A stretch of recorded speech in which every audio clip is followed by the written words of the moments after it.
పునర్జన్మ అంటారు కదా, ఇది మీకు పునర్జన్మ లాంటిది.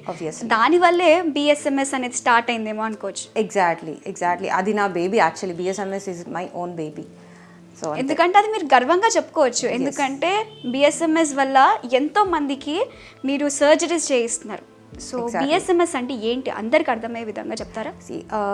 Burn survivor mission saviour trust. So ఈ ట్రస్ట్ స్టార్ట్ చేయడానికి మెయిన్ రీజన్ ఏంటంటే, నేను బర్న్ సర్వైవర్ని, మాది మధ్యతరగతి కుటుంబం. సో అంత రిచ్ ఫ్యామిలీ కాదు. సో డాడీ చేసే జాబ్లో మాకు వచ్చేది, మమ్మీ అప్పుడు private teacher. So it's a small family.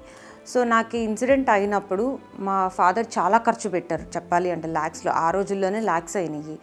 So ఆ ట్రీట్మెంట్ అప్పుడు వాళ్ళు నాకు ఫినాన్షియల్గా సపోర్ట్ చేయగలిగారు తప్ప నాకు సైకలాజికల్గా సపోర్ట్ చేయలేకపోయారు, నా పక్కన కూర్చోలేకపోయారు. అలాగే సొసైటీ నుంచి వాళ్ళు ఫేస్ చేసిన ప్రాబ్లమ్స్, అంటే నీ కూతురు ఇట్లా చేసుకుంది అని డాడీ వాళ్ళని డిగ్రేడ్ చేయటము. సో దాని తర్వాత నా విషయానికి వస్తే నీ జీవితం నాశనం అయిపోయి ఇట్లాంటి మాటలు మాట్లాడటం వలన ఏమైందంటే నాలో ఒక కైండ్ ఆఫ్ కసి పెరిగిందనమాట. అంటే సో నాలాంటి వాళ్ళను సొసైటీలో అసలు ఒక ఏమంటారు, జస్ట్ జనాభా లెక్కలు తప్ప దేనికి పనికిరారు అన్నట్టు ట్రీట్ చేస్తున్నారు అని అది నా మైండ్లో బాగా ఫిక్స్ అయిపోయింది నేను.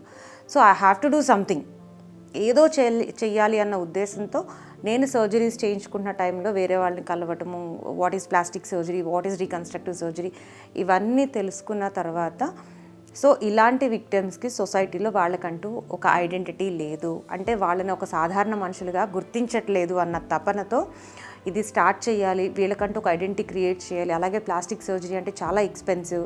సో ఇలాంటి వాళ్ళందరికీ నా చేతనైన సహాయం నేను చేయాలి అన్న ఉద్దేశంతో నేను బిఎస్ఎంఎస్ అనే సంస్థని స్థాపించి ఈ రోజు వరకు భారతదేశంలో 262 సర్జరీస్ ఇప్పటి వరకు చేసి still we are doing. Great, proudly saying. And more then 1400 counsellings అయినాయి from the past 10 years. So చేస్తూ వాళ్ళలో ఆత్మస్థైర్యం నింపుతూ, సో వాళ్ళకి ఎటువంటి సపోర్ట్ కావాలన్నా we are ready to support them. కానీ condition supply in my organisation. నేను ఫ్రీగా వచ్చి నేను సర్జరీ చేయించుకుంటాను అంటే నేను ఎవరికి సర్జరీ చేయను. It's kind of A investment for me. అంటే ఒక మనిషిని నమ్మి నేను 1,00,000 రూపాయల లేదంటే 50,000 10 రూపాయలైనా ఖర్చు పెట్టచ్చు ఒక సర్జరీకి.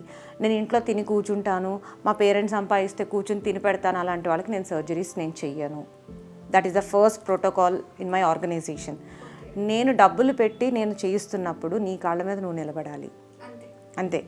నువ్వు చిన్న కూలి పని చేసుకుంటావా, ఇంకో చోట చేసుకుంటావా, అది నీ ఇష్టం. కానీ నీ కాళ్ళ మీద నువ్వు నిలబడే వాళ్ళకి నేను సర్జరీస్ చేస్తాను.